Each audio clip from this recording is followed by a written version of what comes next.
Who knew getting laid off at the age of 47 is actually a blessing in disguise? This is how I shifted my life from living in lack to living in abundance. By the way, I have the utmost gratitude for being able to share my story with you. This video has been 6 years in the making. I've been having my imposter syndrome keep me from making this and sharing this video with you. I'm Debbie, and I'm here to share my experience of retiring early and moving to Bali. So there I was at the age of 47, being told by my boss that I was going to be laid off. I was an interior designer and project manager for a developer in downtown Los Angeles. We were converting historic high-rises from commercial to residential spaces. And it was my dream job. I was so happy. And I was told that the job was going away. There were no more buildings. We were finishing the projects. And it all made sense to me, and I understand why. And I didn't blame them for laying me off. The jobs were completing. I ended up becoming an independent interior designer and had several commercial and residential clients.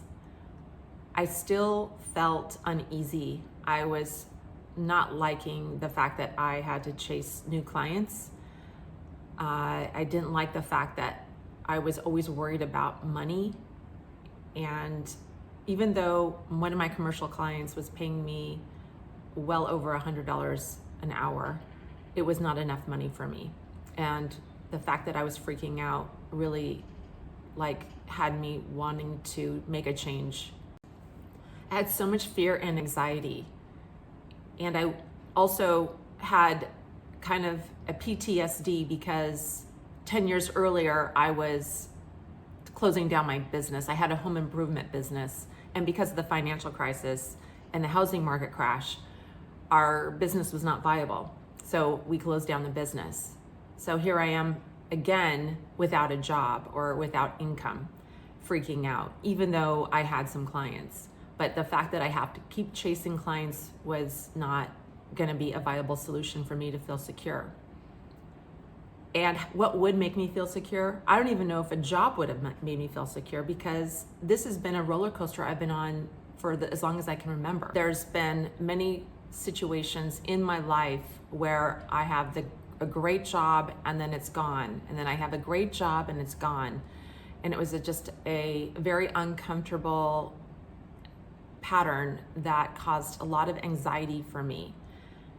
So I ended up going to a lot of self-development courses and had read a lot of self-development books.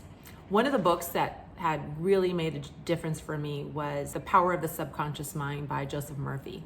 In the book, the author argues that our subconscious holds the power to all of our beliefs, thoughts, and actions that we take. And by understanding what those beliefs are, we can actually change them within our subconscious mind and live a different life. Even the self-development courses did not tap into what was really going on in my subconscious mind. What were my beliefs, my true beliefs of how I thought about myself. So my goal was to reprogram my subconscious. And in order to do that, I needed to go to a hypnotherapist. I had 6 sessions. On the last session was when I had my biggest breakthrough. I remember being under the hypnosis, and the hypnotherapist asking me about my relationship to money. She had to reprogram my mind in my brain as I'm under that I do have enough. There is enough. And there's an abundance, actually. There's money everywhere. And that's the shift that changed my life. So it also changed my energy around me. So for example, after my last session with the hypnotherapist, I get into my car and I turn on my phone, and there's a voicemail from my real estate agent.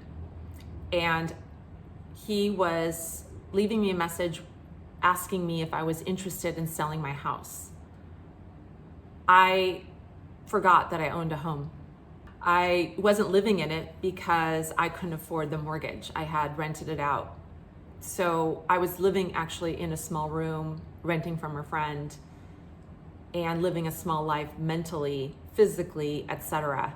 And the fact that I owned a home and completely forgot that I had value in that house was a shock. The real estate agent, I spoke to him and he said that my house was worth around the low 900s and I owed about $400,000 on the house. So I went to my financial planner to see, how much at the end of the day I would net and what kind of investments I could grow instead of having it in real estate, maybe grow it in the stock market. And so he had given me some options.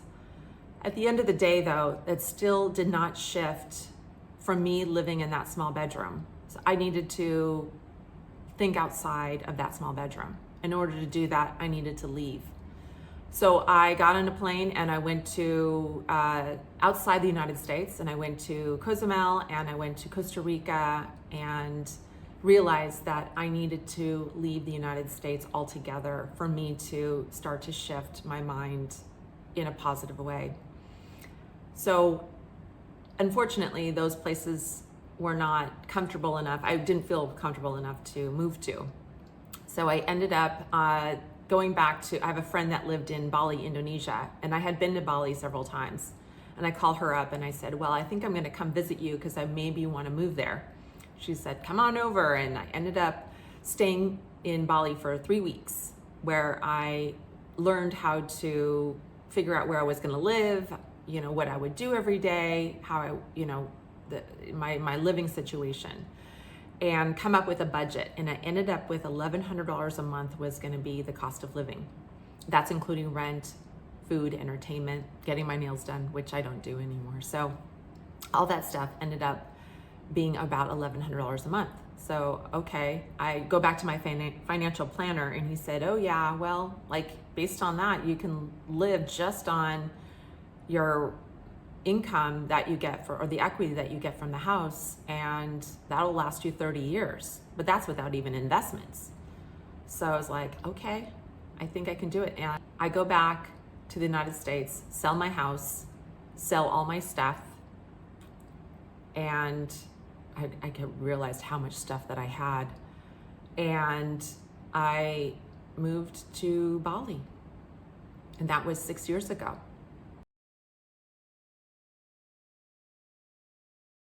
One of the things that I would do differently is I would have sold my house. I probably would have borrowed some equity and invested it, because my house now is worth a lot more. But it's okay. It is what it is. I'm not upset about it, but it would be the one thing I would do differently.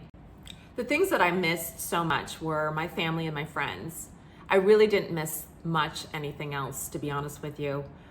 But about 1.5 years ago, one of the major things changed. My mom had been just laid off from her job. She was 79 at the time, and her boss was retiring. She worked for a lawyer, and she was a legal secretary. And so she was going to be without of a job, and she had been receiving Social Security. And I said to her, you can afford to live out here just on your Social Security. You never have to worry about money again. And it took a few months for her to realize, but I got a call one day and she's like, okay, I don't want to, but I will. And we moved her out here, and she is living in the house across from me, and we eat healthy together. We spend a lot of time together, and I take care of her, she takes care of me. And it's now been 1.5 years later. Even though she hates the weather here, she puts up with it because I'm here. And also, she's not worried about money anymore. How about that? Like me, she had the same relationship to money, and I guess I got it from her, like a disease. But I guess it is a disease, but it's a curable disease. Come on.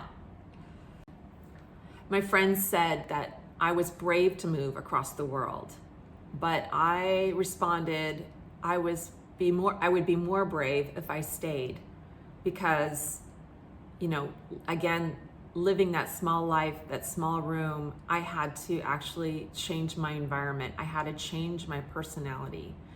Between the hypnosis, leaving the country, selling everything, starting anew, that was the only way for me to get out of my small mind and small world. One of the books I recommend reading is by Stuart Wilde. Life was never meant to be a struggle.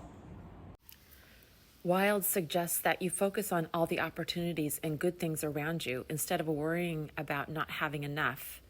If you need to believe that there's plenty to go around, you'll find more success. Now, moving 9,000 miles away from the United States to Bali may not be ideal for everyone, and for us, it's working for now. But there are 3 practices we are putting in place and which anyone can put in place no matter where you are in the world. Number 1, meditation. Every night before I go to bed, I clear my mind. It's not based on the stuff that happened throughout the day. I bring my thoughts down to nothing and basically forget about what happened that day. Number 2 is gratitude. If you look around your house now, you can see probably 10 things that you are happy you have. My biggest thing that I'm grateful for, there's 2 big things that I'm grateful for, is air conditioning, because it's super hot right now. It's humid this time of year. And my washing machine. So those 2 things. But I also have a laundry list as well that I'm grateful for. But I remind myself I have stuff, and I look around the house and I'm not living in lack, I'm living in abundance. The 3rd thing is eating healthy. Just taking care of your body, eating a salad. I eat 5 salads a week. That's my goal.